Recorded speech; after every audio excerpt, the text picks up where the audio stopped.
What's up, YouTube? This is Too Raw for TV. All right, so, um, yesterday I did a video where I was talking about how in today's game there's a lot more participation trophies and there's a lot more awards given. And I was saying how if these awards were available when the players of the past had played, their resumes would be even more um, impressive. And yesterday I talked about Larry Bird and how if this conference award, conference finals award was available, which is given to the best player of the conference champions, that he would have at least four of them. It's my belief that if this award was available during Michael Jordan's playing career, I think he would have won 7 of these conference finals MVPs. 7. So if you're doing the math, you're probably thinking to yourself, wait a minute.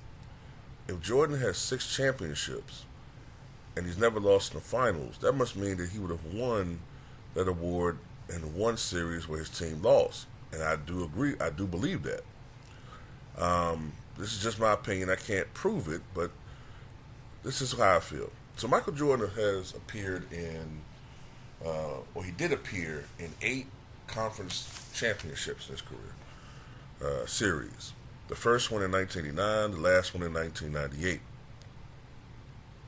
He went 6-2 in those conference championships. Now, in 1989, the Bulls lost in, I think, 6 games to the Detroit Pistons that year in the conference finals.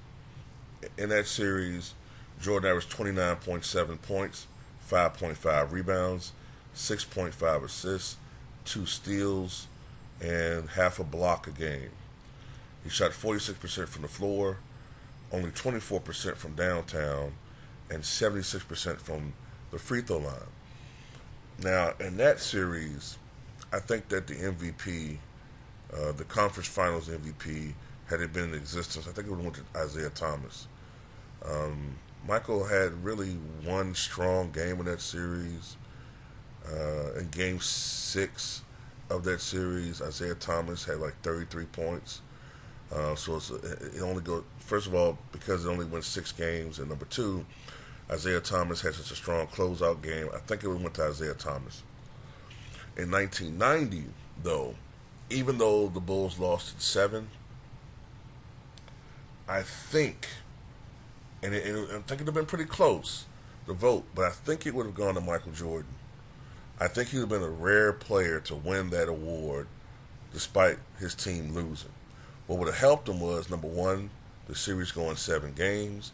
Number 2, the fact that he had a strong performance in Game 7, and he didn't get any help. Now, he really didn't get any help. The other starters, plus B.J. Armstrong off the bench, missed 46 out of 57 shots in that game.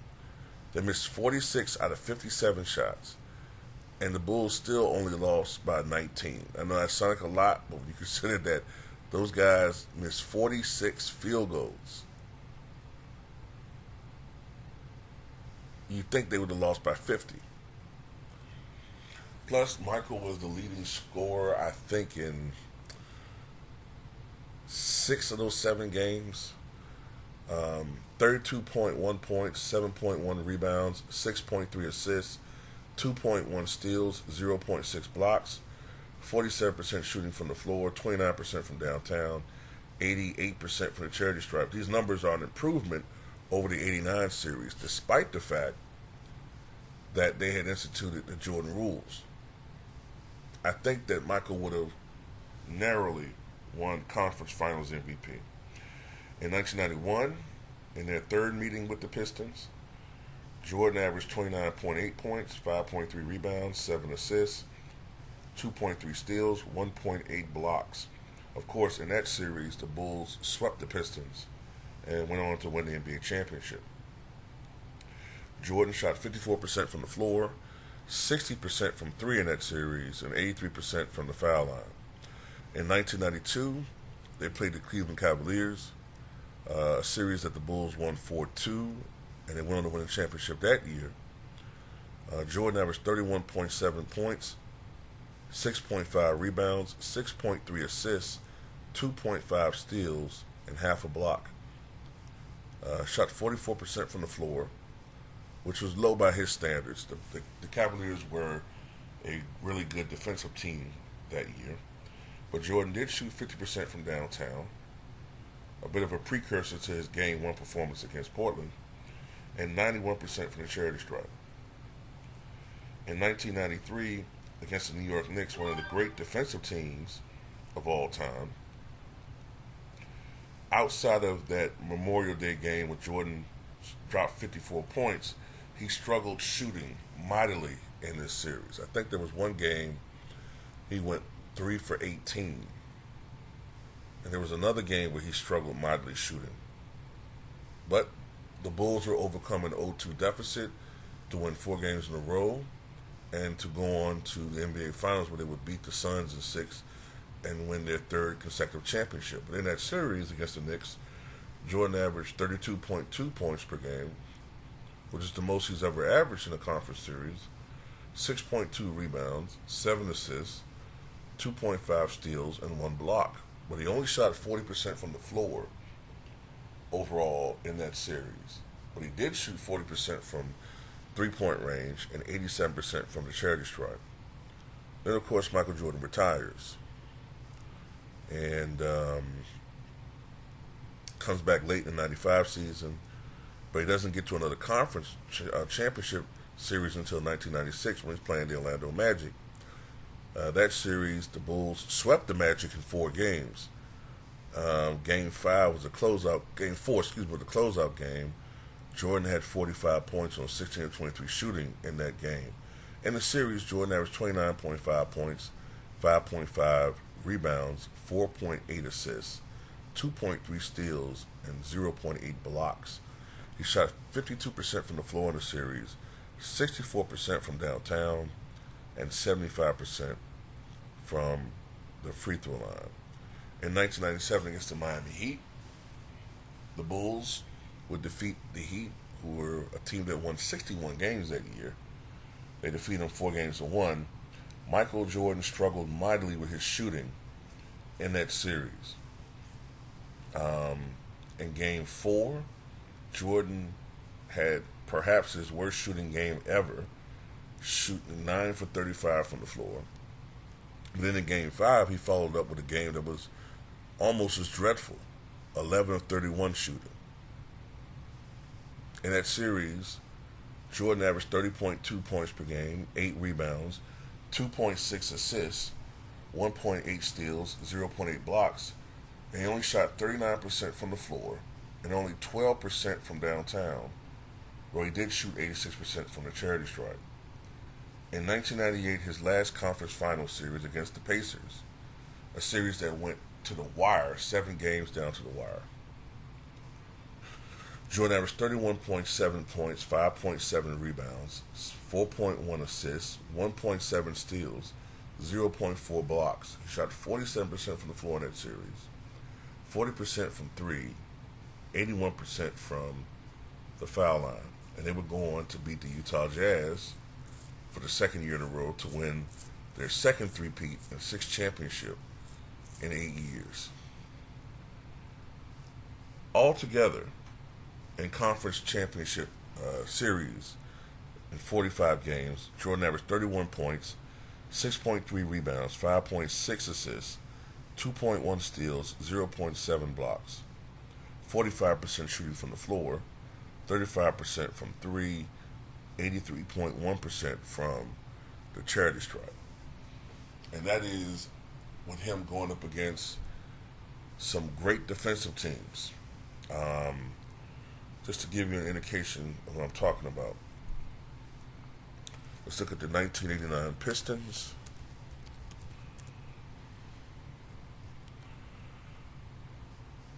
That year, the Pistons' defensive rating was 3rd out of 25 teams. 3rd. I'm just looking at defense for a second, not anything else.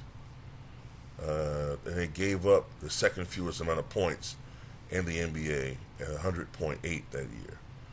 The 1990 Pistons, they were number one in points given up, only 98.3 points per game, and they were second in defensive rating that year. The 91 Pistons, they were fourth in defensive rating, and once again, number one in points given up that year. So they were a really good team, man. You know what I'm saying? Jordan wasn't going up against, the Toronto Boilermakers like some other people were. You know what I'm saying? Some years. Let's look at the Cavaliers from 1992.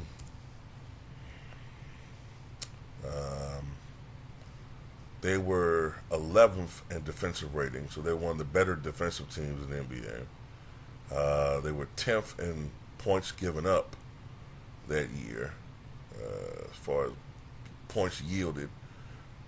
So they were not quite as dominant as the Pistons, but I do remember them still as one of the better defensive teams going down the stretch, at least, of that season. 1993 Knicks.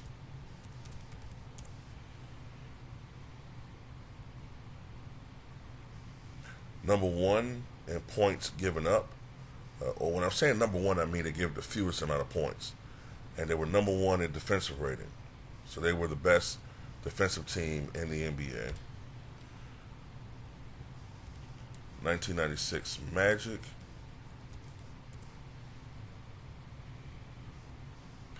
They were 14th in points yielded and 12th in defensive rating.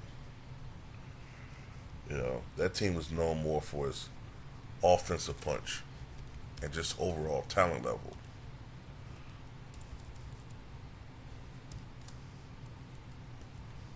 Check out the 97 Heat. They were number one in defensive rating, number three in points yielded. And in 1998, let's look at the Indiana Pacers. To me, that was the best Pacers team, not the team that played in 2000 and went to the finals. The 98 Pacers, fifth in defensive rating and fifth in points yielded. So those are the great defensive teams that Michael Jordan went up against. I mean, you look at the era that he played in, the spacing, his performance was GOAT worthy. So anyway, tell me what you guys think.